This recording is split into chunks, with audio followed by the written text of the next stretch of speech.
In the quiet neighborhoods of Sacramento, a chilling secret lurked beneath the surface. Welcome to House Landlady, the chilling crimes of Dorothea Puente. In this episode, we'll dive into the disturbing story of Dorothea Puente, a seemingly unassuming woman who ran a boarding house where the unthinkable took place. Dorothea Helen Gray was born on January 9, 1929, in Redlands, California. Despite being the sixth of 7 children, she did not have an emotionally stable upbringing. When Puente was 8 years old, her father passed away from tuberculosis. Then a year later, her mother, an alcoholic who regularly abused her kids, died in a motorcycle accident. After these 2 tragic events occurred, the kids were sent to an orphanage. When she turned 16, she would try and make a living as a prostitute working out of an Olympia, Washington motel.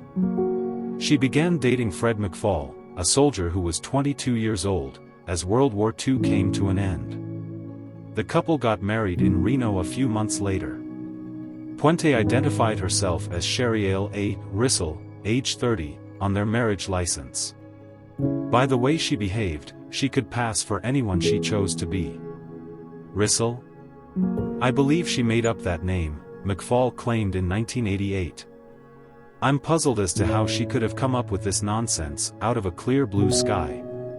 After only 3 years, their marriage had already shown signs of danger. Despite having multiple children with McFall, Dorothea Puente neglected to raise them.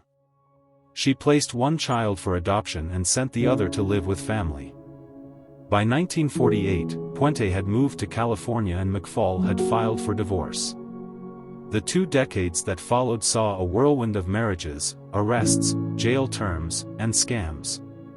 She served prison time for operating a brothel in Sacramento and developed a bad reputation with the police for secretly cashing benefits checks sent to her tenants. Puente routinely assumed different identities in order to elude probation officers, such as claiming to be Taya Singoala Nyarda, an Israeli-Egyptian woman. She was known by her 4th husband, Pedro Angel Montalvo, as a doctor-actress from a big Mexican family. Her spending habits caused their marriage to fall apart. According to Montalvo, she wanted new pantyhose every day, the Sacramento Bee said. She regarded herself as wealthy. Puente started to change how she looked. She had always been known for her sensual, brassy makeup and attire, but all of a sudden, she started dressing modestly and stopped coloring her hair.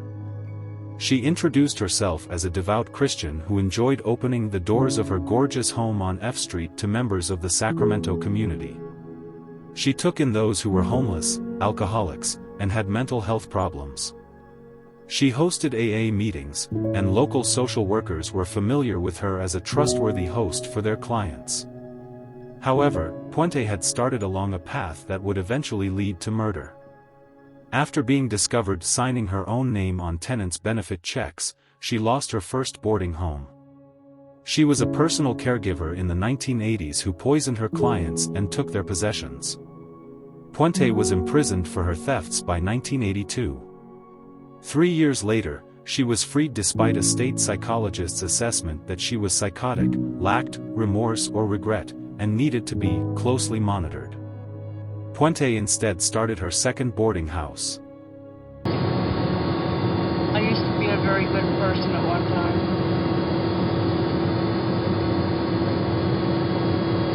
She rapidly reverted to her old ways there.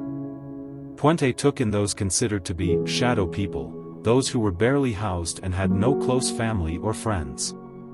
Some of them started to vanish. But nobody took notice. Puente's justification that the persons residing at her home were visitors or friends rather than boarders was accepted even by the probation officials who dropped by. 61-year-old Ruth Monroe, Puente's friend and business partner, moved into Dorothea Puente's home in April 1982. Shortly later, Monroe passed away from a codeine and acetaminophen overdose.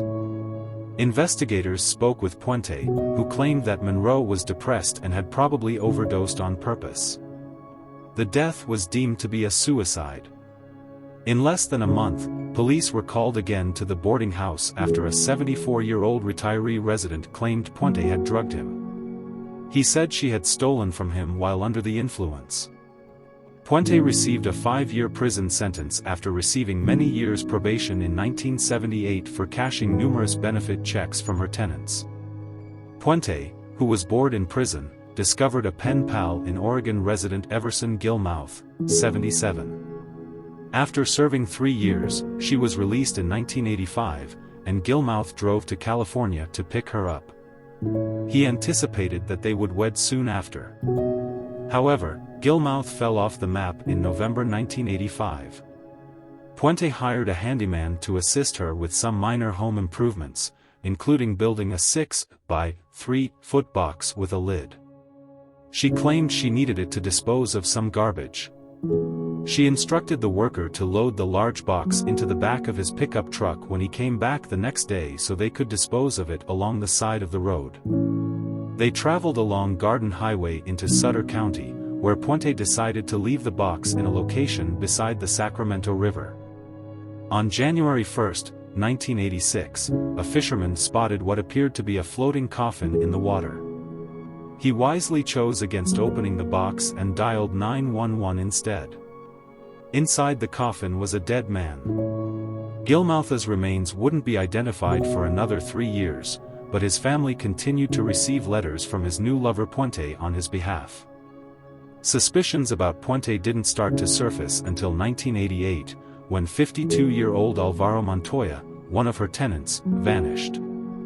Montoya had a history of mental illness and had been living on the streets for many years. Because Dorothea Puente had a stellar reputation for accepting guests like him, he had been recommended to stay at her home. But unlike others who passed through Puente's boarding house, Montoya was the focus of someone's attention. When Montoya disappeared, Judy Moise, an outreach counselor with Volunteers of America, developed suspicions. She also didn't believe one of Puente's excuses that he was on vacation. Puente came up with a number of other explanations, one of which was that Montoya had traveled to Mexico before the counselor reported him missing. While Puente was at home, an officer went to the house and spoke with Puente and a tenant. The tenant supported Puente's story but proceeded to hand the cop a note claiming that Puente was pressuring him into lying, according to Sacktown magazine. After some time, the tenant came forward and informed the police that Puente had recruited prisoners on furlough to dig holes in her yard and fill some of them with concrete. She also informed them of another boarder who had inexplicably disappeared. Additionally, it wasn't the first tip the police had received regarding Puente. They had been informed months before that Puente was killing and burying her tenants, but they discounted the information because the informant was addicted to heroin, according to the Los Angeles Times.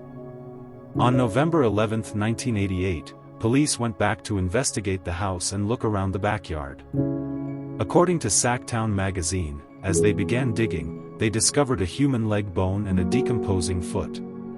Puente, who was interrogated after being brought in, denied any involvement with the body in the yard.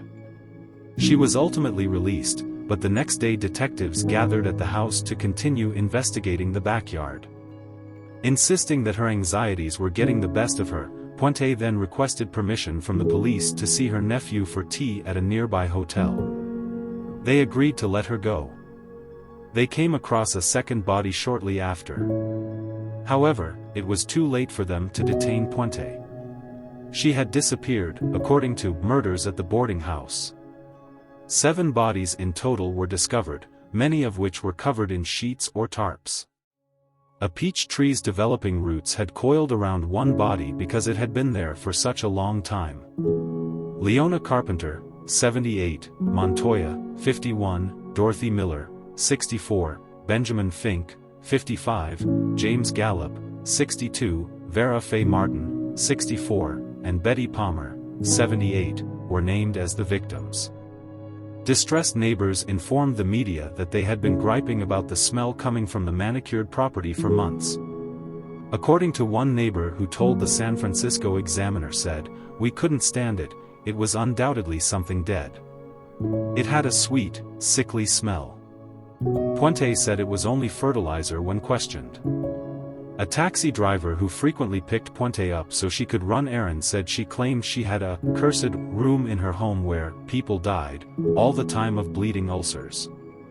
Another neighbor claimed Puente was territorial of the property, saying that, if somebody walked on her lawn, she'd cuss at them in language that would make a sailor blush. One social worker in Sacramento sobbed when speaking with the Examiner. "I've done placement with homeless people, helped them get their money and stabilize their lives," she claimed. "Now I wonder if staying homeless would have been better for them." The innocent-looking landlady walked away from the scene as a manhunt swept the area. She made it to Los Angeles, where she discovered her next target right away, an older man sitting at a bar. While having a conversation with him, he recognized her from the murder coverage on television and dialed 911. Puente was intrigued by him after learning that he got disability payments, according to the Los Angeles Times.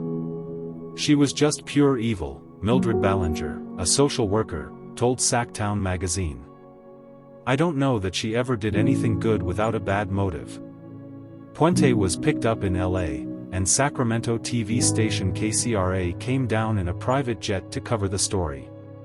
Detectives requested permission from KCRA to return with Puente on the chartered flight in order to charge her in Sacramento. KCRA agreed under the condition that Puente be interviewed on the return trip. The session was brief and odd since detectives wouldn't allow any inquiries that were specifically relevant to the killings. Puente mentioned that she had done a lot of volunteer work in the past and mumbled, almost theatrically, "I used to be a very good person at one time." In 1993, she was put on trial for the 9 homicides.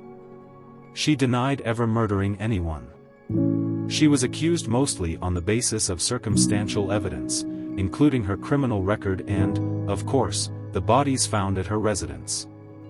A combination of medications, including the sedative Dalmane, which Puente got numerous prescriptions for under the pretense that it would aid her boarders in falling asleep, had caused all the tenants' deaths. However, according to Sacktown magazine, it was hard to tell if she had poisoned the tenants or if they had self-inflicted deadly overdoses. One jury described Puente's behavior during the trial saying, "She sat there so totally motionless and emotionless," the source added. It appeared as though she was watching a movie that didn't particularly interest her. Dorothea Puente was characterized at the trial as either a kind grandmother-like figure or a cunning criminal who preyed on the helpless. She may have committed theft, but not murder, according to her attorneys. According to pathologists' testimony, none of the victims' causes of death could be determined. The prosecution's John O'Mara called more than 130 witnesses to the witness stand. According to the prosecution, Puente drugged her tenants with sleeping medications, strangled them, and then paid inmates to bury the bodies in the yard. Puente, according to the prosecution, was one of the coldest and most calculating female killers that this country had ever seen. Puente was ultimately found guilty of just 3 homicides and given a life sentence. She watched TV, read John Grisham books, and went to the prison chapel while she was incarcerated. She also wrote the cookbook, Cooking with a Serial Killer. The Los Angeles Times stated that Puente eventually passed away in 2011 at the age of 82 from natural causes. She was cremated after death. The location of her ashes is a mystery. She maintained her innocence up until her death. "They don't have all the facts," she told Sacktown magazine in 2009. "They've never talked to me. I don't think anyone would pick this kind of life. But God always puts obstacles in people's way." Puente also insisted the only time the boarders were in good health was when they stayed at my home. "I made them take a bath every day, change into clean clothing every day, and eat 3 meals a day. When they came to me, they were so sick, they weren't expected to live." The house at 1426 F Street has evolved into a macabre memorial to Puente. After her passing, the house sold for $215,000 at public auction. The new owners have played on the house's tragic background by occasionally putting a mannequin of Puente outside and hanging a sign that reads, "Trespassers will be drugged and buried in the yard." In the yard where Puente used to bury her victims, there are scattered patches of fake grass. When Puente passed away, former Sacramento County Sheriff John McGinnis commented, "She served as a living illustration of the notion that one cannot judge a book by its cover. The height of evil without a shred of appearance of evil."